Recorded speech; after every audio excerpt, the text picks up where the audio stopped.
bienvenidos a un Inimputables particularmente caliente por la expectativa que se está viviendo. Tenemos la mirada puesta, por un lado, en Nueva York. Para eso está con nosotros Mariano Martín, para explicarnos qué está pasando en estas horas, cómo fue cambiando a lo largo del día las expectativas que había respecto de la posibilidad de caer en default o de hacer algún tipo de arreglo. Y por otro lado, la mirada también puesta en el conurbano profundo. Vamos a hablar también de secuestros, no solamente del secuestro del papá de Tevez, sino de las cifras que no se hablan y que no se dan hoy. Así hacemos Inimputables.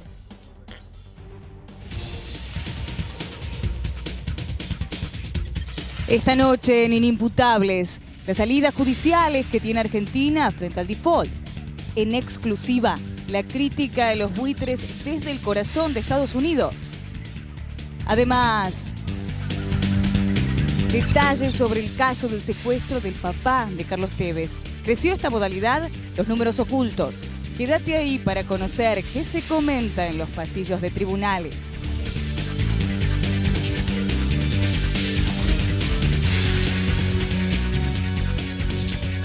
Lo venía cubriendo el noticiero, obviamente seguimos con este tema que sacudió la opinión pública a lo largo de todo el día, el secuestro del papá de Carlos Tevez. Estamos en línea con el doctor Amendola, uno de los abogados de la familia Tevez, cuando las cosas parecen estar un poco más tranquilas. Doctor, buenas noches, gracias por esta comunicación con Inimputables. ¿Cómo está? ¿Qué tal? Buenas noches, ¿cómo andan ustedes? Bien, ¿cuál es la situación al momento? Por horas de la mañana parecía por demás confusa. Sabemos que hubo cierto malestar de la justicia con la policía por las filtraciones que había mientras el papá de Tevez permanecía secuestrado, y queremos saber cuál es la situación por estas horas de la noche. Bueno, para estas horas obviamente el señor Tevez, luego de haber declarado durante toda la tarde, se dispone a descansar junto con su familia. Por suerte ya comenzará el proceso de recuperación del gran estrés al que fue sometido durante tanto tiempo, ¿no? ¿Se pagó finalmente el rescate? ¿Hubo distintas versiones al respecto? No, sí, el rescate se pagó. ¿Fueron 400.000 pesos? Exactamente. En este momento, hasta donde teníamos entendido, la causa se estaba tramitando en la justicia federal y se especulaba con que en las próximas horas podía pasar a competencia de la provincia de Buenos Aires. ¿Esto es así? No, la causa, entiendo, va a seguir en el ámbito donde se inició. De hecho, previno la justicia federal y creo que por el momento va a seguir igual. Doctora Amendola, buenas noches. ¿Qué es lo que le pudo contar a ustedes, segundo, con los detalles del secuestro? ¿Qué es lo que les pudo contar, la versión que él dio?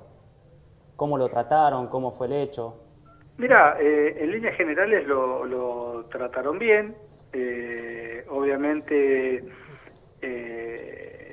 el hecho fue más o menos como los medios en alguna medida lo han explicitado públicamente.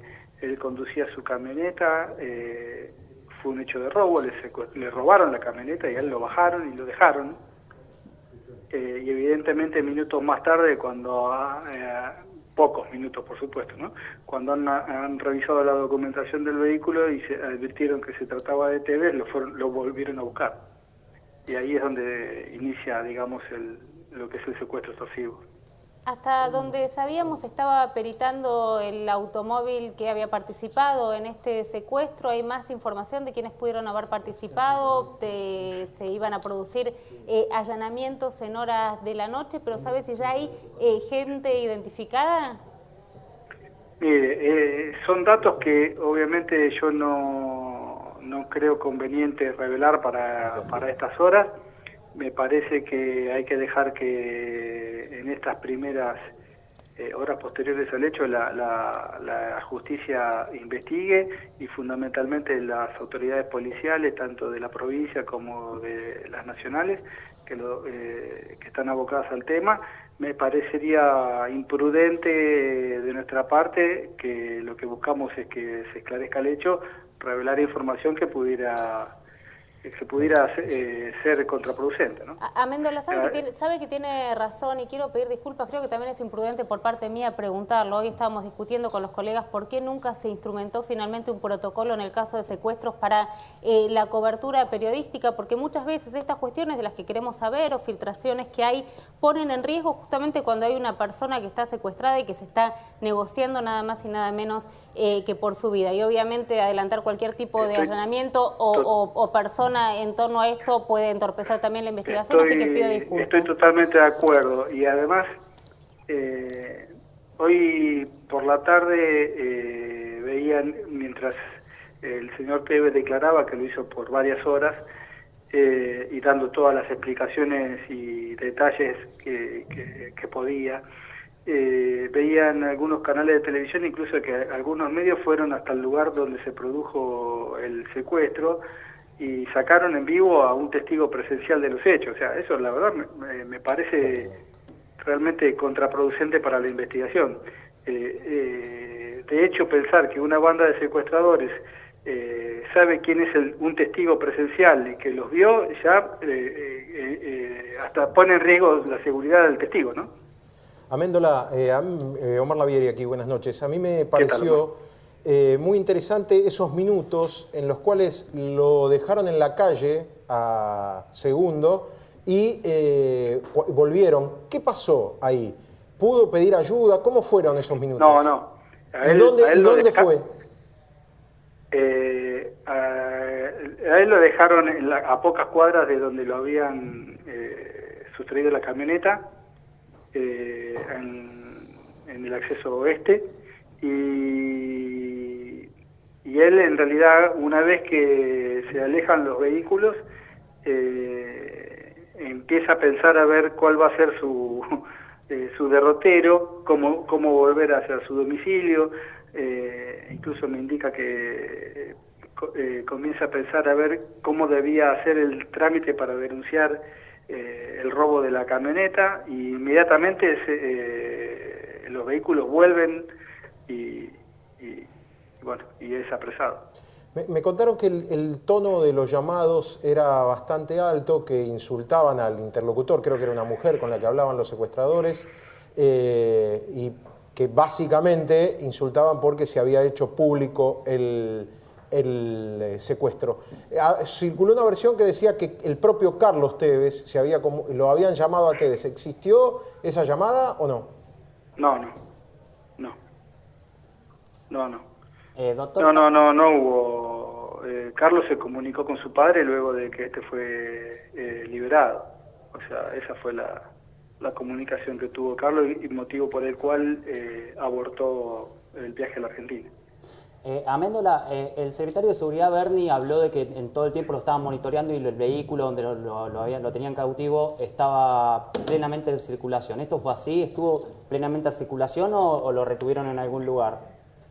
Lo que él pudo contar, ¿no? No, mire, yo no le puedo decir, no tengo el dato de mi propia fuente, o sea, yo sé lo que dijo el subsecretario, pero no tengo forma de cotejarlo, y nosotros no estábamos en el momento.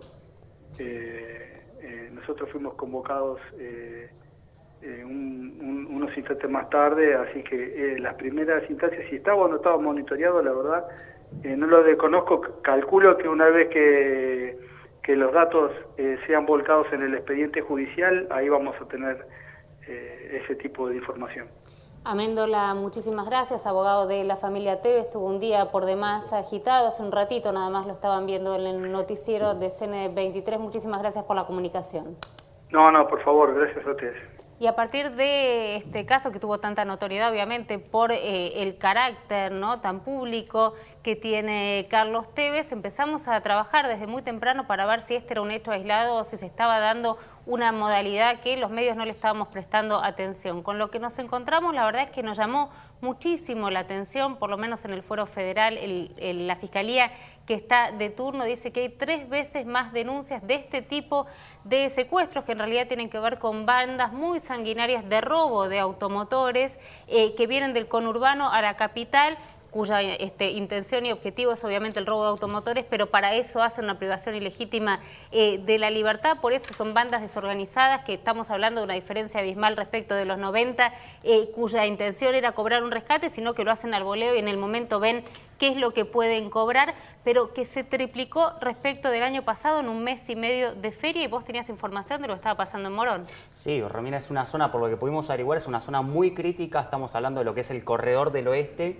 Pudimos hablar con algún que otro funcionario judicial que nos comentaba en un turno judicial que son 30 días, tienen promedio 10 hechos de secuestro express, es decir, secuestran por pocas horas, piden sumas que rondan los 400.000 pesos, más, menos, lo que sea, lo que tenga las casas, la familia en las casas, y con eso corren menos riesgo, y a partir de ahí, bueno, es tomar cautiva a la víctima, liberarla en pocas horas y cobrar un rescate aunque sea mínimo, pero con eso los delincuentes se exponen a un menor riesgo de ser detenidos. Pudimos hablar, son 10 hechos de secuestro por turno judicial, y anoche ya hubo 2 hechos de secuestro, también express. Estas son las cifras que nos están dando y que también tiene que ver con la modalidad del dinero de los bancos, un tema que vamos a hablar de un ratito, de donde la gente decide en muchos casos tener la plata en la casa. Claro, nos explicaban que esto es una modalidad que también se da mucho en Brasil, allá le llaman secuestro relámpago también por las pocas horas que los tienen cautivo. Acá se le adoptó la modalidad de secuestro express, pero son muy pocas horas, cada vez se dan más frecuencia y sobre todo las víctimas que suelen atrapar a los delincuentes son aquellos que se trasladan en vehículos de alta gama, que dan cuenta de algún poder adquisitivo muy superior, entonces a partir de ahí los intervienen, son hechos muy rápidos, tratan de no cometer ninguna locura, y lo que me dicen es que siempre se adopta lo que es el protocolo de seguridad. ¿Qué es esto? No mandarse ninguna. ¿Qué es no mandarse ninguna? Monitorear a los delincuentes, esperar a que larguen la víctima y después ahí seguir con la investigación y conseguir atrapar a los delincuentes. Sí, evitar enfrentamientos armados, algún tipo de intervención que pueda poner en riesgo. E insisto, ¿no? En algún momento, no creo que sea tenemos que hacer una autocrítica los medios. Cómo cubrimos temas tan sensibles con información como uno le pasa, que pregunta y que puede poner en riesgo ya una investigación hoy con un liberado, pero en otros casos investigaciones donde hay gente que está secuestrada. Dijimos que nos íbamos a ir del conurbano a Nueva York y toda la expectativa está puesta en esta negociación que se llevó todo el día, que trasladó al ministro Kicillof de Caracas a Nueva York y que por lo menos parece a esta hora de la noche ser bastante más optimista de lo que era hoy a la mañana. Así es, Romina. Incluso de eso da cuenta, por ejemplo, los mercados. Los mercados, la bolsa, se dispararon los papeles porque hay una cierta presunción de que son estos vaivenes propios de los mercados y de la timba financiera, pero hay una presunción de que puede haber un acuerdo.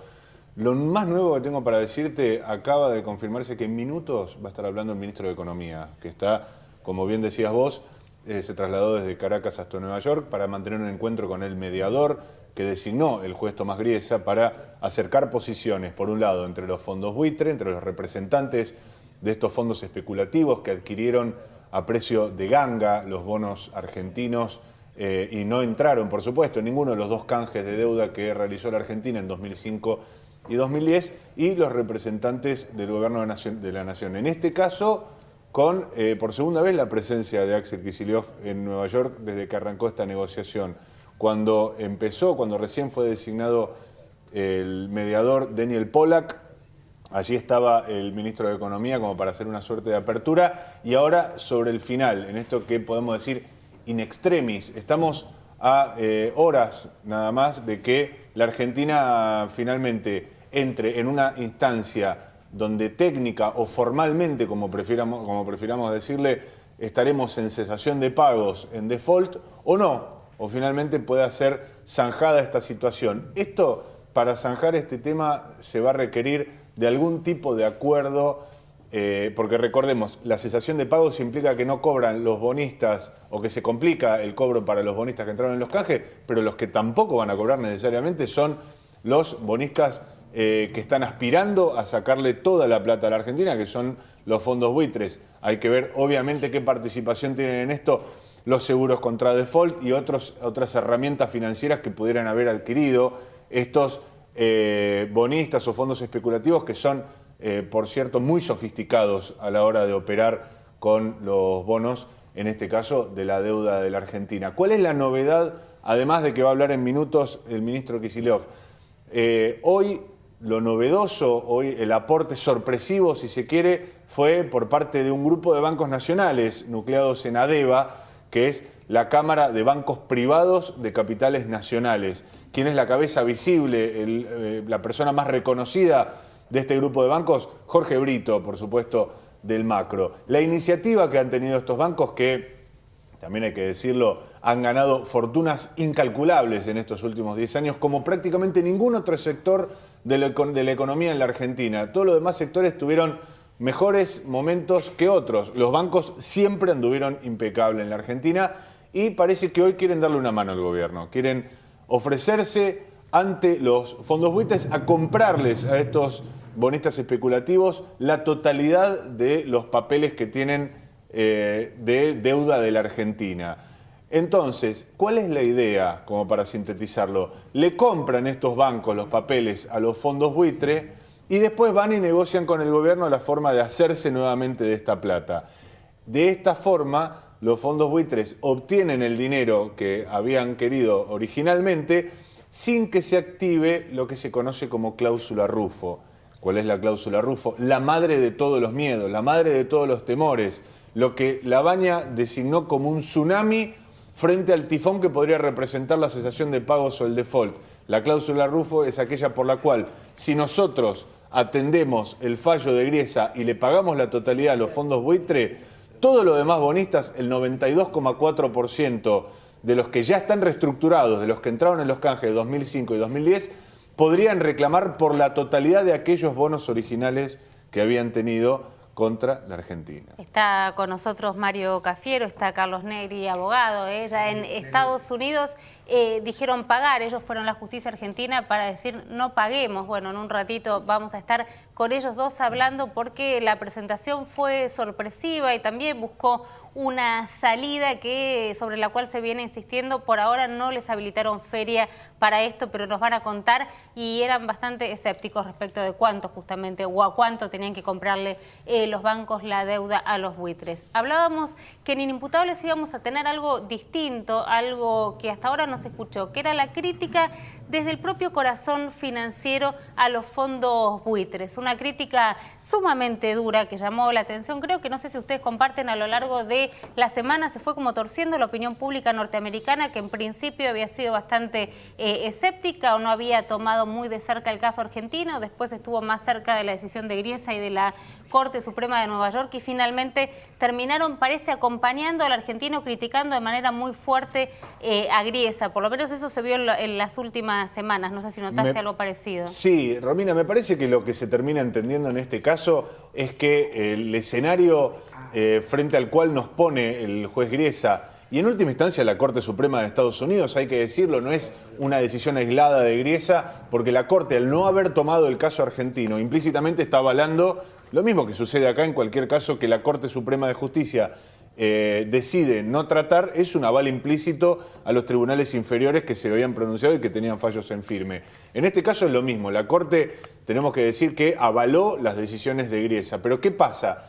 El escenario que nos plantea el juez Griesa no nos afecta solamente a los argentinos, no nos pone al borde de la caída y la debacle de los dos canjes anteriores y ante la opción o ante el riesgo de tener que pagar todos los bonos que en su momento habían sido reestructurados. Pone al mundo financiero frente a un escenario de fuerte incertidumbre, porque ¿qué va a pasar cuando un país, cuando una empresa entra en quiebra, se ve en la obligación de reestructurar sus deudas con los acreedores? Mirá. Lo hace en cualquier proceso de quiebra, con una mayoría de los que aceptan ya puede avanzar en este proceso. Acá la Argentina está en un escenario donde el 92,4% que habían aceptado, y se puede caer todo por la decisión de este juez. Mira, te voy a mostrar una foto, a ver si la podemos ver, de un señor que se llama Mark Weisbrot. No sé si la estamos viendo, si podemos tener la placa. Es codirector del Centro para Investigación Económica y Política de Washington, D.C., pero además es columnista de The Guardian, de New York Times, de Washington Post, de Los Angeles Times, de Folia de San Pablo, y desde Estados Unidos fue duramente atacado por los fondos buitres porque intentó juntar firmas nada más y nada menos que en el Congreso norteamericano a favor de la Argentina, la American Task Force, con este nombre tan desagradable, la verdad que inapropiado que tienen, esta fuerza. Grupo de tareas. Este grupo de tareas, exacto. Qué linda evocación, ¿no? Sí, Los bueno, argentinos. sí, no para ellos, sí, claramente para nosotros. Bueno, lo atacó de manera muy fuerte y decidimos contarles en exclusiva, los periodistas norteamericanos no suelen ser muy afectos a hablar con los medios porque razones de exclusividad, pero lo hizo Laura Durán, lo entrevistó y así desde el corazón financiero de los Estados Unidos criticaba el proceso al que nos expuso Griesa respecto de los buitres.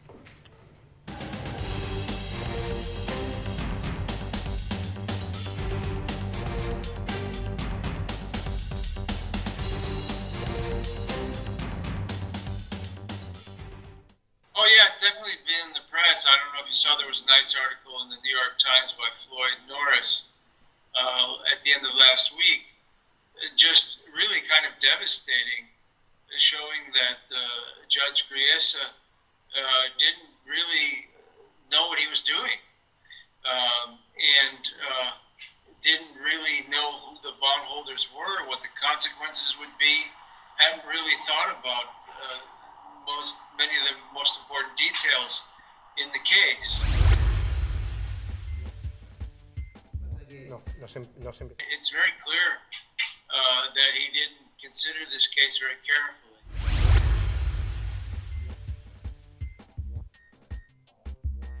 Oh yeah, I mean, I think he's seen, he doesn't come across very well in the media here.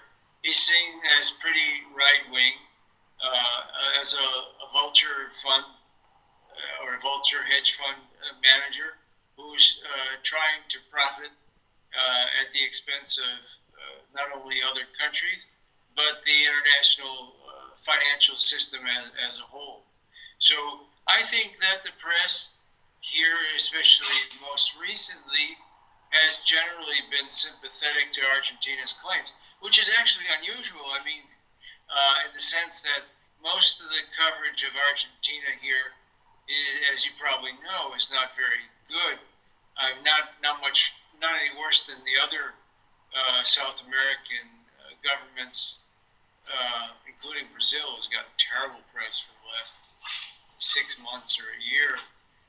But on this particular issue, it's not that Argentina is getting necessarily great press. It's just that the experts that are cited in the media and who are writing opinions in the media tend to overwhelmingly agree that this was a bad decision, and they are sympathetic to Argentina's claims. I mean, all of the left of center governments in South America get pretty bad press in the United States and the international press, and especially the business press. And as I said, Brazil used to be an exception until last year or so. Brazil got good press, and then the press kind of turned against Dilma. I think it'll have a very significant influence because it will make it more difficult to reach restructuring agreements. I think that's the most important. Escuchábamos la crítica de uno de los periodistas que viene cubriendo con más seriedad este caso, lo hace de los medios más importantes norteamericanos y además, bueno, fue objeto de la crítica de este grupo de tareas porque buscaba juntar firmas al Congreso norteamericano para que tratase el tema. Él lo hacía desde Washington y ahora vamos directamente a Nueva York, que está Katia Porcecans, que es reportera nada más y nada menos que de la agencia Bloomberg, hablando del caso Argentina.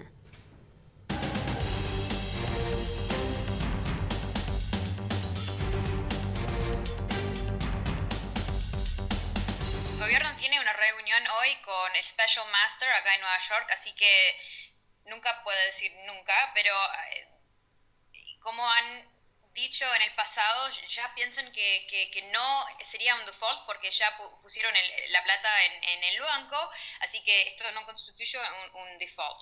Y entonces eso se da un poco de miedo en el sentido, si ellos piensan que esto no vale como un default, ¿qué están haciendo en estas reuniones? Si solo están pidiendo un stay y no están progresando en tener un acuerdo con los holdouts, esto no se da mucho optimismo, ¿no? Hay muchos actores, incluyendo Argentina, y como han ido en este caso y tratando la ley, ¿no? Obviamente Grisa es alguien muy importante que es un hombre mayor y creo que está un poco cansado con todo lo que está pasando, que ya son 13 años que está haciendo todo lo que tiene que hacer con Argentina. Hay muchos casos contra Argentina en los cortes de Nueva York, no solamente este. Y bueno, es obvio que los cortes más altos que lo de Nueva York no quieren nada que ver con este caso. Creo que el caso de Argentina es muy específico y todos los expertos dicen que el caso de Argentina es muy específico. No puedo hablar sobre el caso de Detroit, pero en general la actitud que tiene Argentina contra sus creditores y también sobre la ley es muy específico a Argentina, y en general no se ven gente que defaultean actúan así. Entonces creo que en general todos piensan que esto no es algo general, esto no es una actitud que tenga muchas gente que endeudan, y que Argentina está en su mundo aparte. Y ahora, después del corte, cuando me pueda parar sobre los tacos en los que, estos zancos sobre los que voy a tratar de cruzar y llegar hasta el living y zafarme del mal humor de mi colega Omar Lavieri, y vamos a ir al living a hablar de la otra opción, a ver la cara de bueno... espera, ¿cómo puede estar de mal humor? Un pan de Dios. Conocen a Lavieri, ¿cómo se pueden imaginar que puede llegar a estar de mal humor? Vamos a llegar y voy a cruzar a ese living para hablar con Cafiero y con Negri sobre la otra opción. Veíamos Nueva York, veíamos Washington, estamos atentos a las palabras que va a decir el ministro Kicillof en un ratito nada más, pero mientras tanto nos preguntábamos qué pasa en la Argentina, qué pasa en la justicia argentina, y Mario Cafiero tiene la respuesta.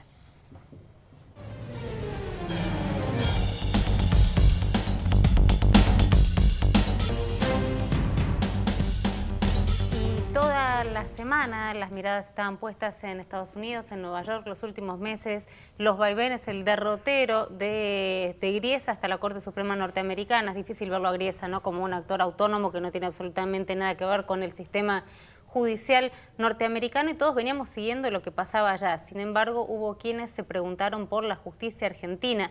¿Qué podemos hacer acá al respecto? Fueron Mario Cafiero y Carlos Negri, su abogado, que se presentaron en tribunales a decir que... Buenas noches, Cafiero, Negri, ¿cómo están? Gracias por invitarnos. Primero una reflexión de lo que estamos viviendo los argentinos. La verdad que es muy vergonzoso, más allá del gobierno, ¿no? Yo digo, como argentino me siento con vergüenza, indignado, porque que un ministro de Economía tenga que rendir cuentas ante un juzgado de segundo digamos, distrito de Nueva York, que estemos los argentinos, digamos, ya especializándonos en cómo es Griesa, cómo es la Corte norteamericana, cómo es el sistema judicial norteamericano, que también nos adentremos en los pasillos del Parlamento norteamericano, a ver si este es de la derecha, de izquierda, qué interés se representa. Y sabe que a mí me dice, nosotros hemos dejado de ser una república, somos un paisucho, el Poder Judicial es norteamericano, el Parlamento norteamericano, y yo me pregunto dónde está el Parlamento argentino hoy, para empezar, que la Constitución marca que es el que tiene que arreglar la deuda. Y nos preguntábamos con Carlos, ¿dónde está la justicia argentina? Y por eso, bueno, nos presentamos ante el Juzgado Contencioso Administrativo Federal, nos tocó el 12 de sorteo, con una demanda de nulidad absoluta e insanable de esto, de que un juez extranjero decida respecto de la política económica argentina. Porque no está diciendo solo de un bono, está resolviendo qué se paga, qué no se paga, cuándo se paga. Ahora, esa propia soberanía la cedió la Argentina en un momento donde la negociación, digamos, imponía que esas eran las condiciones. La Argentina la cesión es nula, es inconstitucional. El sistema institucional argentino no admite la posibilidad de prorrogar jurisdicciones en tribunales extranjeros, salvo en dos hipótesis. La del inciso 22 del artículo 75 de la Constitución Nacional, en el caso de tratados internacionales sobre derechos humanos, y la hipótesis del inciso 24 del mismo artículo 75 de la Constitución, que refiere la posibilidad de prorrogar jurisdicción y delegar en organismos plurinacionales, supranacionales, y en general con fines de integración en general y latinoamericana que específicamente. no hay, digamos, en este caso. Se podría citar posiblemente la Corte Interamericana de Derechos Humanos de la OEA como un organismo de esas naturalezas. Claro, pero es una cadena, porque en definitiva si la Argentina no hubiera cedido ese criterio de jurisdicción, seguramente el canje no habría tenido el éxito en las dos etapas que tuvo, recogiendo la adhesión del 92,4%. Es decir, muchos hubieran dicho, no, la justicia argentina es mucho más manipulable, nosotros no queremos entrar en un canje de estas características. El Brasil no firma ese tipo de convenios, no firma prórroga de jurisdicción. La Argentina comerció con todo el mundo hasta el 92 sin arrodillarse contra nadie, sin prorrogar jurisdicción y nada por el estilo. No es cierto eso. Es una hipótesis. La hipótesis del esclavo, es decir, si acá impera la esclavitud y el esclavo soy yo, tendré que seguir así. No es cierto. Y lo que en nuestra posición aparece como medianamente desmesurado, que es decir, todo eso es nulo, de nulidad absoluta, en realidad la desmesura estuvo en el momento en el que se abrió esa instancia, se abrió esa posibilidad, se cedió la soberanía. sin tener la mínima facultad, de acuerdo con la doctrina argentina, con la Constitución argentina. Eso ocurrió básicamente en los hechos en el año entre 91 y 94. Viene de arrastre de la Ley de Organización de la Justicia Nacional en el 58, durante la Revolución Libertadora. Viene de la reforma del artículo 1 del Código Procesal Civil y Comercial de la Nación, que abre esa posibilidad. El artículo originario de la ley, que fue puesto por Onganía, decía las jurisdicciones improrrogables. Ahora, les consulto, ustedes discuten la cesión claramente de soberanía que tuvo desde la opción del gobierno, dirán, se vio en la obligación la Argentina de hacer para garantizar mayor adhesión al canje, otro dirá, eligió, como ustedes, eligió ese camino en la Argentina cediendo soberanía. No tiene facultades. Ningún funcionario del Poder Ejecutivo ni del Legislativo tiene facultades. Como que un menor hubiera firmado una cesión de una propiedad. No tiene facultades. Lo hicieron, pero no tienen facultades. Ahora, pero supongamos que prosperara, que hubiese prosperado el planteo de ustedes, no hubiera hecho, no haría caer para los... Ni prosperó ni dejó de prosperar, lo que hicieron fue no habilitar feria. ¿No? Nosotros creemos que esta es una discusión de fondo en relación a que uno escucha en el discurso político que muchos dirigentes dicen que para sacar a la Argentina del problema en el que está hay que volver a endeudarse, volver a los mercados y atraer inversiones extranjeras.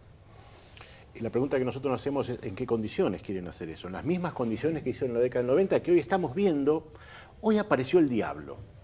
Hay una frase del Papa Francisco que dice, hay que pintar el diablo. Porque el diablo se esconde en los pequeños detalles y no sabes dónde está. Acá apareció el diablo que se llama Griesa, que fue el que corporizó, el que materializó la prórroga de jurisdicción que hasta ahora era un tema teórico, abstracto. Ahí está, un juez extranjero que decide cosas absolutamente absurdas, porque realmente las decisiones de Iglesia son absurdas, y nos obliga a esta situación tremenda de descalabro sobre el descalabro que ya tuvimos por pagar esa deuda, ¿no? Entonces, nosotros decimos, a futuro es muy importante, ¿en qué condiciones la Argentina va a querer volver a los mercados de crédito? ¿Prorrogando jurisdicción? ¿Otra vez diciendo que un juez se encargue de establecer cuáles son los criterios para resolver los conflictos? Ahora, la duda que yo tengo es, ustedes cuestionan esta prórroga de jurisdicción, claramente. Supongamos que la justicia argentina dice, tienen razón los doctores Cafiero y Negri, ¿fue un exceso de la Argentina haber cedido esta soberanía, haber cedido esta jurisdicción? Es nulo, exacto. Sí. No puede decir que no se suceder pague. que los bonistas Eso no quiere decir que no de se los pague. dos canjes anteriores digan, ah, bueno, si fue nulo el canje, a mí que me paguen la totalidad del bono que yo compré. Sí, pero van a tener que venir a la jurisdicción argentina a discutir esa cuestión, la legitimidad de la causa de su deuda. Y bueno, y lo que se deba habrá que pagarlo. Hay una cosa esencial. Pero corremos el riesgo de que se termine pagando. Es paradójico. Ya no estamos discutiendo, como discutía Mario cuando era diputado, la deuda odiosa, que no se sabe de dónde salió, si se compró algo, si se cambió algo. Ya no estamos discutiendo eso, ya ahora estamos discutiendo los humores de Griesa. Y todo es nulo. ¿Cuál va a ser el resultado de una eventual caída de todo ese sistema? Pues que vengan todos los acreedores con sus títulos, que demuestren su causa, y al que se le debe pagar. Eso está fuera de debate, lo que se debe hay que pagarlo. Nadie propone... Claro, pero el riesgo es que se pague sin los efectos del canje, que se pague la totalidad. Hay un punto Ya estamos con la cláusula del cupón del PBI, ya se está pagando más y rápido, así que da lo mismo. Hay una cuestión muy importante, que esto fue la gran discusión con Lavagna y con Nielsen al momento del canje. Yo era diputado nacional y di esta discusión. Acá había dos maneras de resolver esto. O a través de un canje voluntario, es decir, con las reglas de mercado, o a través de un canje soberano. Esta es una deuda pública, somos un Estado soberano, podemos decidir cuál es nuestro plan financiero y los acreedores tienen que aceptar. Ahora, eso sí, si resolvés esto, no quieras volver a los mercados en cualquier circunstancia, porque te van a decir, no, tenés que buscar una estrategia de financiamiento que no sea la de volver a los mercados tan alegremente. Acá se resolvió una cosa que no fue ni la de mercado ni esta, porque supuestamente se hizo una quita del 75%, agresiva, antimercado, y después se le pagó cupón atado al PBI, que si lo computás hoy, es prácticamente, se le devolvió el 100% del capital más un 4% de interés. O sea, gastamos energía en un combate que no dimos. Pero con un refinanciamiento, con tiempos distintos, pero, con una ingeniería que hizo pesar menos sobre el Producto Bruto el costo del canje. ¿Y a qué costo? Porque como yo le dije a Lavagna, esta reestructuración supone que en pocos años tenés que volver a los mercados y no vas a poder volver a los mercados porque ya hay un fallo, Fondo Elliott contra Perú, donde le ganaron a Perú y los que queden afuera del canje van a litigar contra la Argentina y vos no vas a poder volver a los mercados. Es como hacer un búnker, pero poner en el techo una chapa de zinc. A la primera bomba esto se reventó y fue lo que pasó. La Argentina no pudo volver a los mercados y empezó una cosa delirante, que es empezar a pagar deuda a partir de meterle la mano en el bolsillo a los jubilados del ANSES, sacarle 37.000 millones de dólares al Banco Central y debilitar la moneda argentina y empezar a causar esta inflación que estamos sufriendo, y meterle la mano a las provincias.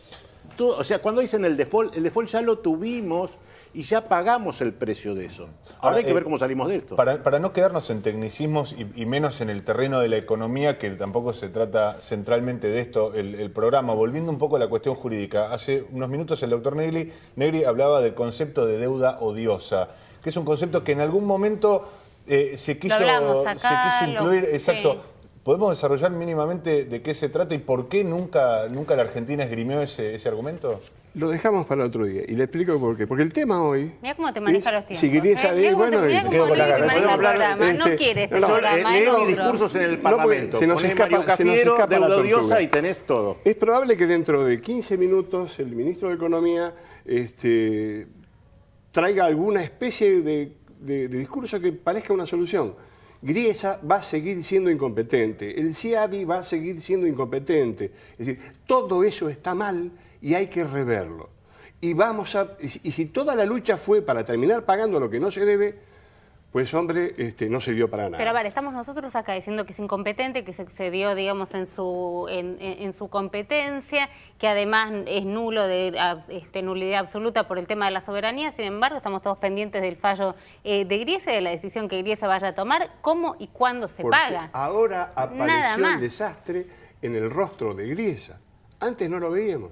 El hombre común tiene su vida cotidiana, lo ve a Griesa y si Griesa no te destroza, pues allí estará. Es decir, nadie va a estar... No, pero me parece que estos estamos temas. haciendo foco en griesa cuando la corte estadounidense avaló esa un posición sistema también. Por supuesto que sí. jurídico no es norteamericano. Gresa. Es todo un sistema judicial. La doctrina argentina en esto, la doctrina argentina es, empezando por Carlos Carbo en 1868, pasando por Luis María Drago, pasando por José Luis Matienzo, pasando por Romero Freire, incluso llega a trabajos y exposiciones del doctor Carlos Fay, publicados, que es hoy ministro de la Corte, que están diciendo lo que nosotros pusimos ahí arriba de los tribunales. No es un invento, no estamos trayendo nada que no se sepa.